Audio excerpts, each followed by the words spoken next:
This is it's a good question. I mean, sadly, I think the kind of conspiracy theory or the misinformation seems to be a hard one to challenge. I think we have to demonstrate by doing and showing that communities can live safely and without huge change or impact to what they're currently doing. So projects like Fife and unfortunately like the Village would have demonstrated that. So we do have to get facts out there. We have to build the evidence base. And sadly, we have to live with the conspiracy theories and those that wish to spread disinformation. That's unfortunately part of life. But I do think demonstration by delivery is key, because a lot of it is, at the moment, still safety cases and fairly theoretical or single houses. Sure, yeah, that misinformation world seems one that we have to deal with now. Mike, would you have anything to add there?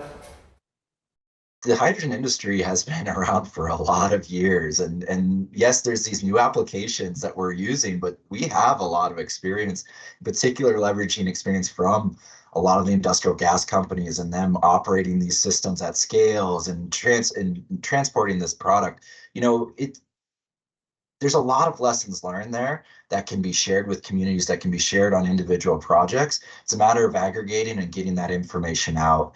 I think, you know, when we look at hydrogen projects, there's very public-facing ones, and then there's very industrial ones. And I would say from the perception side, the industrial ones are a lot easier for us to get moving and get going, from the standpoint that they're used to using fuels in that space. So leveraging what we already know and leveraging the vast knowledge that we've had in this space over the years.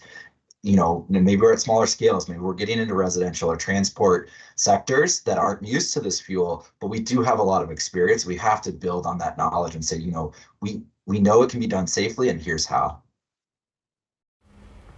Sure, thanks for that. And David, anything to add there?